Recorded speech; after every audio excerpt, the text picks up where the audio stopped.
High friends, Manjushree home cook and blogs থেকে আমি মঞ্জুশ্রী আপনাদের সামনে আবারও হাজির হয়ে গেলাম একটা নিত্য নতুন নাস্তা রেসিপি নিয়ে।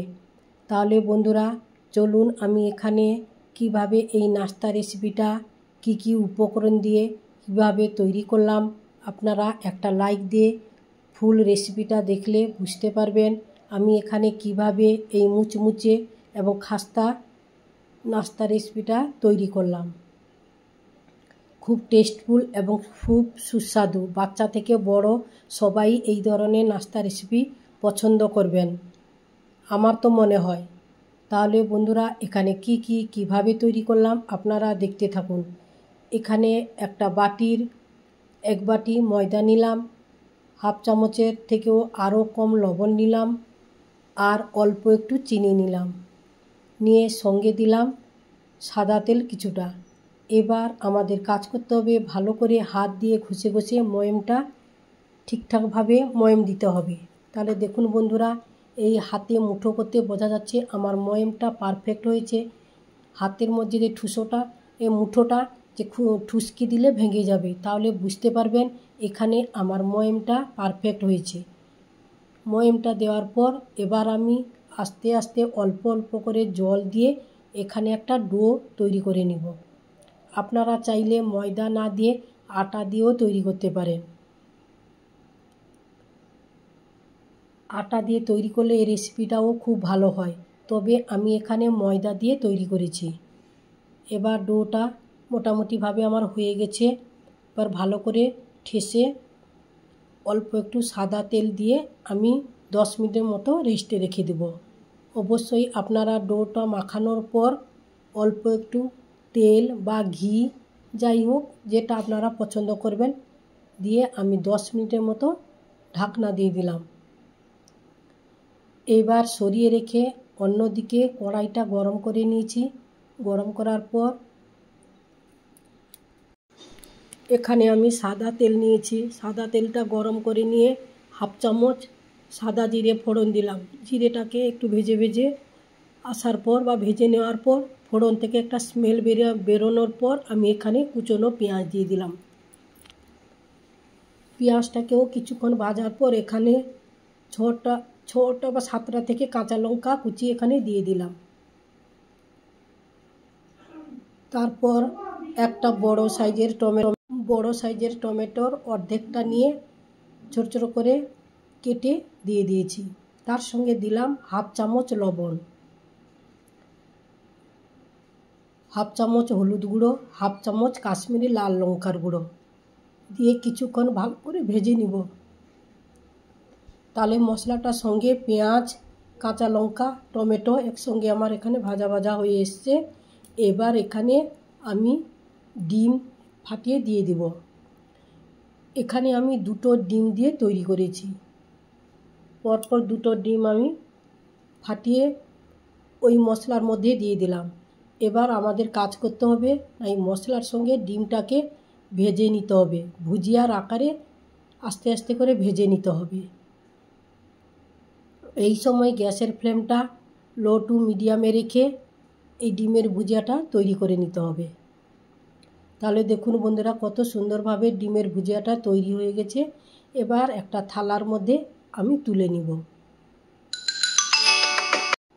ডিম ভুজিয়াগুলো একটা থালাতে তুলে রেখে ঠান্ডা করতে দিয়ে দিলাম।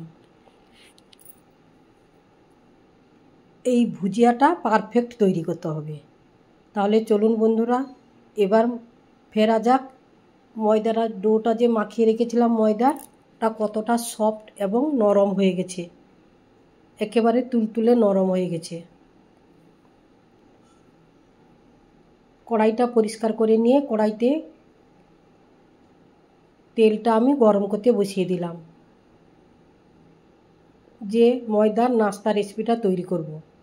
এবার এখানে আমি কিভাবে এই নাস্তাটা তৈরি করলাম, কি করে মুড়লাম, কিভাবে তৈরি করলাম আপনারা অবশ্যই একটু খেয়াল করে লক্ষ্য করে দেখলে বুঝতে পারবেন আমি কিভাবে তৈরি করলাম। একটা লেচি কেটে নিয়ে এবার আমি আস্তে আস্তে করে বেলে নিব। দেখুন বন্ধুরা, এইভাবে আমি এটা বেলে নিলাম। প্রথমে একটা চাকতিতে একটু সাদা তেল মাখিয়ে নিলাম, এবার বেলুনি দিয়ে ভালো করে বেলে নিলাম।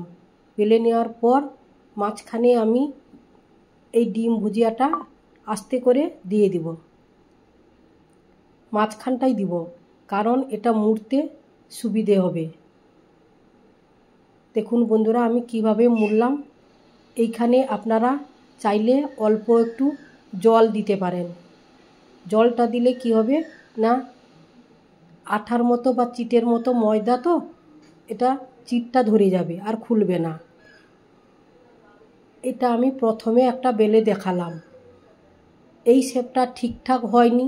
এরপরে যেটা আমি বেলিয়ে আপনাদের সামনে দেখিয়েছি সেটা কিন্তু পারফেক্টভাবে একদমই তৈরি করে নিয়েছি। তাহলে এইভাবে আবারও একটা আমি রুটির মতো বেলে নিব। এই রেসিপিটা যদি আপনাদের ভালো লাগে তাহলে আপনারা অবশ্যই একটা কমেন্ট বক্সে কমেন্ট করবেন আজকের আমার নাস্তা রেসিপিটা কেমন হয়েছে।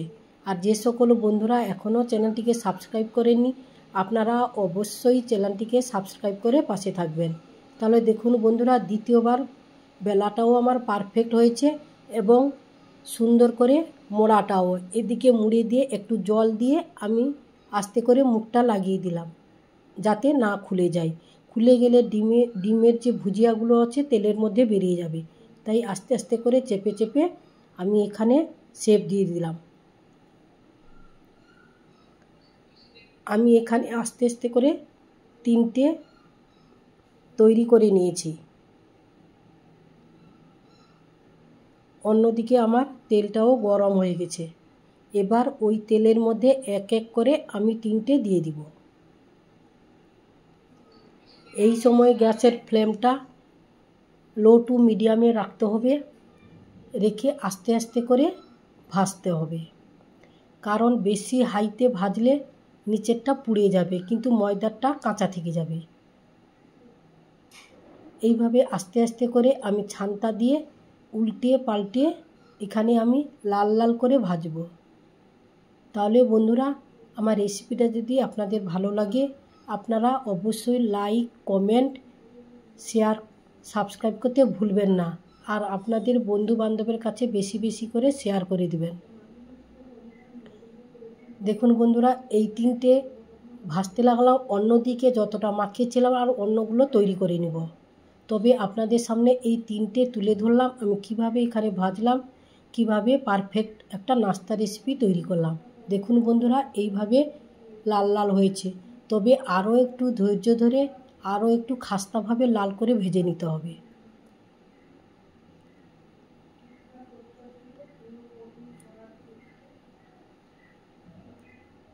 এইভাবে আমার ভাজা হয়ে গেল। তাহলে যদি আপনাদের রেসিপিটা ভালো লাগে তাহলে বন্ধুরা আপনারা অবশ্যই বাড়িতে একবার হলেও ট্রাই করবেন। চায়ের সঙ্গে খেতে খুব ভালো লাগবে বা সকালে বা বিকালে নাস্তা হিসাবে ভালো লাগবে। এই ধরনের নাস্তা বড় থেকে ছোট সবাই ভালোবাসবেন, যেহেতু যে কোনো জিনিসে আপনি যদি ডিম দিয়ে তৈরি করেন তাহলে খুবই সুস্বাদু এবং টেস্টফুল হয়। তাহলে বন্ধুরা আজ আসছি, নমস্কার। আবারও অন্য কোনো রেসিপিতে আপনাদের সঙ্গে দেখা হচ্ছে। ততক্ষণে আপনারা ভালো থাকুন, সুস্থ থাকুন। Tata, by.